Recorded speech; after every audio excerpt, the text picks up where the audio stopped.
That's me. Can I break it down? Hi everyone, Nigel Carlton here. Here to do the final video in my installation of my favorite musical things from 2012. It's been a phenomenal year for music. I'm just saying. Let's, not waste any time with this stupid thing.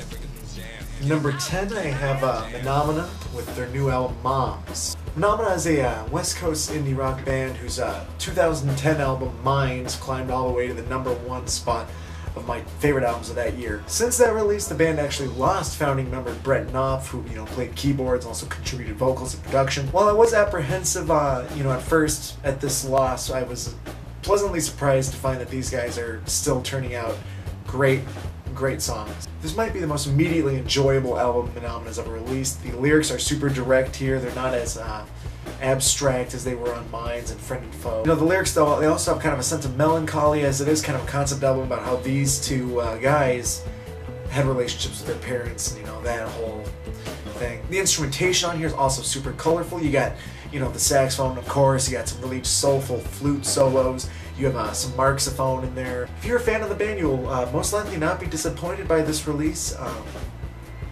And heck, these guys even turned out a better album than Brett Knopf's solo album that came out earlier this year. Didn't like that so much, but check this out, Phenomena. Number 9, the CD's out in my car. I don't feel like going to get it. I have An Awesome Wave by Alt J. A lot of early reports started comparing these guys to Radiohead and Modest Mouse, and while I don't think that's necessarily completely true, I do enjoy this band's style a lot. The singer here has a lot of personality in his voice, with his nasally delivery and his British accent that comes in from time to time.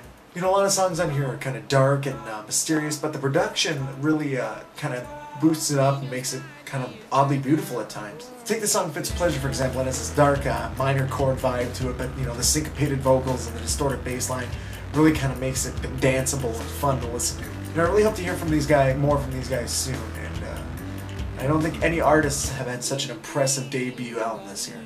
Number 8, an album that was initially on my honorable mentions list, but kind of climbed all the way up to being number 8 now, Good Kid, Mad City by Kendrick Lamar. Kendrick Lamar is one of those rappers that really took a long time to grow on me, but once he did, I'm really digging this album a lot.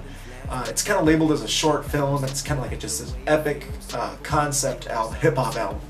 Essentially, the story arc here just follows Kendrick as he grows up in the ghetto and his relationship with his mother, this girl Shireen, and his hood rat friends. There's a real roller coaster ride of emotions on this thing. And some tracks are real bangers, while others are kind of subdued and sad. While this dude's timbre and flow really kind of may turn some people off, myself included from time to time, I still think that this is an album that will be looked at years from now as being influential and important. Number 7.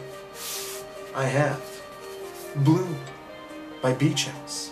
Beach House is a growing force in the independent music world. Their music is clearly marked by the hazy guitar riffs, the older drum machine sounds, and the reverb-soaked vocals that kind of evoke this emotion of euphoria and nostalgia. And then on their latest LP, Bloom, all those things are present, which kind of cause naysayers to say, hold on a second, Beach House, you're just putting out the same album every year. But listening closer, you find a record that songwriting that might be their most mature, as well as, lyrically, this is probably one of their darker albums. Overall, I think I'm just in love with this band's style and their constant ability to make me feel something, Number 16.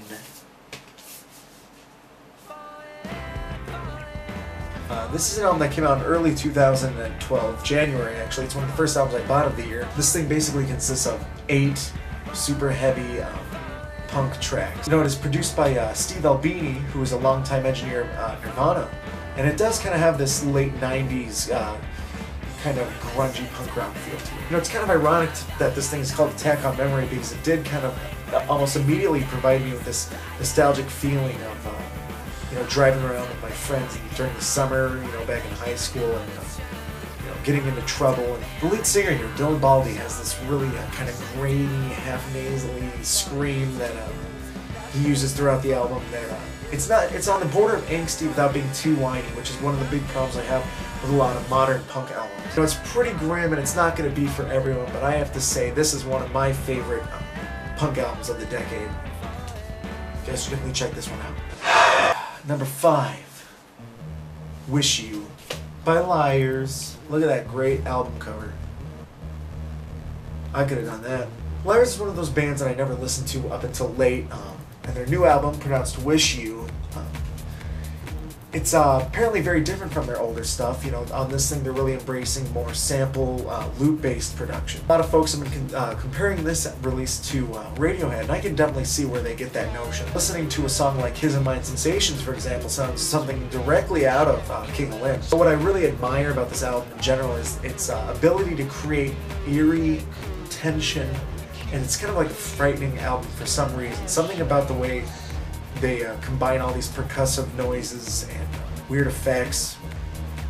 It just immediately makes you feel tense and uneasy. It's hard to pin down exactly what makes it so ominous, but maybe that's why I like it so much. Number 4.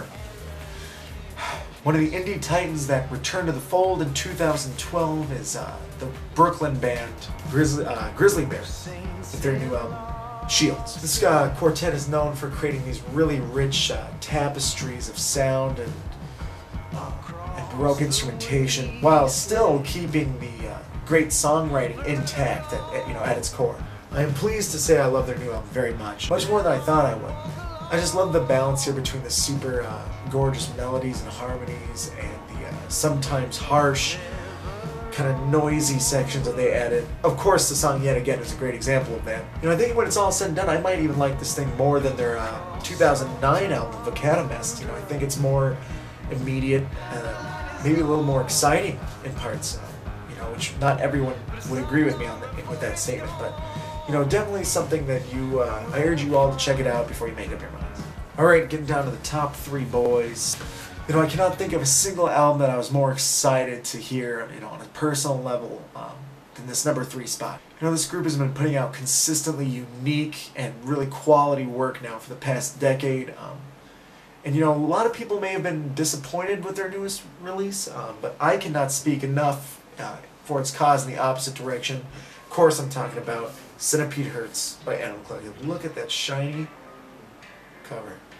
You know, this is the follow-up to their breakthrough 2009 album, Merriweather Post-Pavilion. And a lot has changed for the band since that release. Solo albums have been released. Their guitarist, Deacon, has, you know, he's on this album again. They brought him back. And of course, you know, they have the entire blogosphere breathing down their necks, really expecting something that'll outdo Merriweather Post-Pavilion. Essentially on Centipede Hurts, the band takes a much more straightforward, almost classic rock approach to their eclectic, electronic-infused music.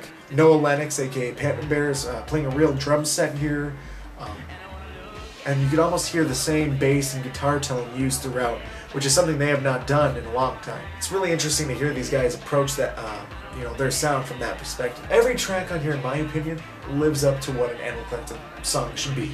You know, I think when you really look back at some of the greatest bands of all time, you know, the Beatles, the Rolling Stones, Radiohead, Pink Floyd, I think one common trait that they all have is the constant ability to evolve and change their sound over time. They were never just sitting there stagnant, you know, letting their sound get stale. And I think that's why Animal Collective should be recognized as one of the greatest bands of our generation. You know, this does not sound like anything they've released before, so I urge you guys to check it out. It's really good. At number 2, I have an album that is the complete antithesis of my expectations. This band's first mixtape that came out last year kind of left me confused, almost angry.